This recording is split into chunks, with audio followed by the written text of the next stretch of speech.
me chamo Gleice Alves Pereira, sou acadêmica do curso de Licenciatura de Pedagogia pela UEG de Anápolis, no Polo de Porangatu, e no Núcleo de Montevidéu do Norte, Goiás. Vou falar uma breve introdução sobre o livro das Diretrizes Curriculares da Educação de Jovens e Adultos, contendo 6 tópicos, onde o primeiro relata sobre a história da educação de jovens e adultos.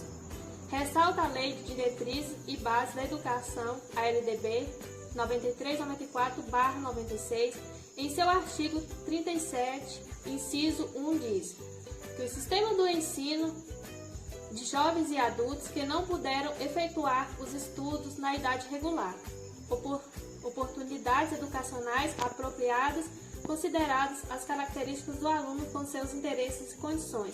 Com isso, as transformações políticas e econômicas, sociais e culturais da sociedade brasileira nos últimos anos, sendo educandos jovens e adultos e idosos no trabalho pedagógico, EJA, que garanta que essas pessoas tenham acesso à escolarização básica e com direito fundamental.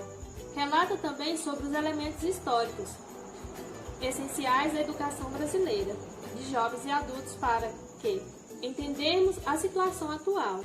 Assim, analisando ações políticas que no decorrer da história tentaram desenvolver o que hoje chamamos de EJA. Também explicando as concepções referentes ao analfabetismo, sendo pessoa analfabeta. Já repassando para o segundo tópico, a função social da educação de jovens e adultos. Relata sobre as funções da educação de jovens e adultos, EJA, que representa o recorte etário e especificidade de jovem e adulto no campo educacional, impulsionando o educador a buscar uma nova formação que lhe permita abranger o processo da constituição do conhecimento e aprendizagem entre o público juvenil, sociocultural e adulto, capacitando-os para tornar um cidadão participativo na sociedade. Agora vamos falar sobre o terceiro tópico, que é o perfil dos educandos na educação de jovens e adultos. Ressalta sobre compreender o perfil da educação de jovens e adultos. EJA requer conhecer sua história e cultura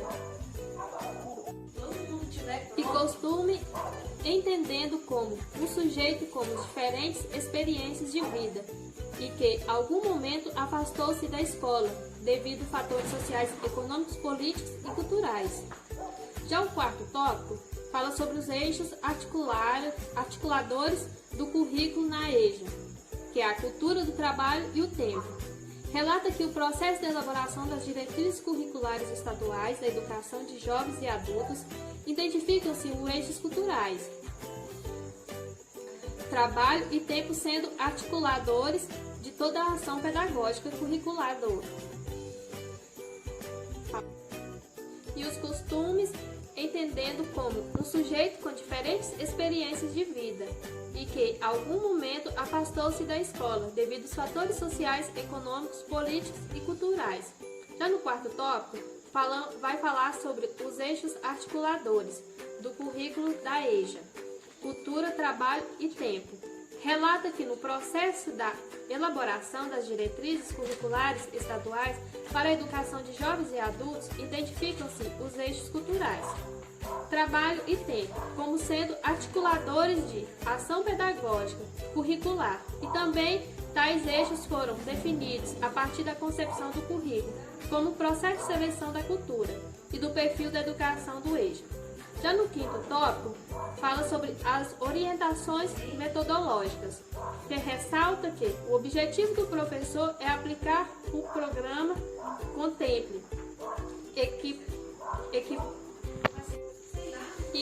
equilibradamente o desenvolvimento de atitudes práticas, capacidade, adquisição do conhecimento e técnicas para sua mobilização, como prática pedagógica com o professor de ensino e aprendizagem.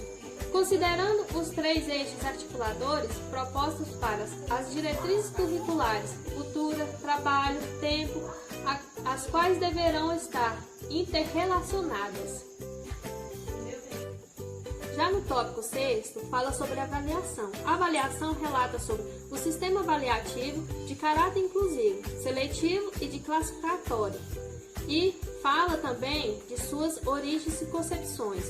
Bom, pessoal, termino por aqui e finalizo e agradeço todos pela atenção e até a próxima.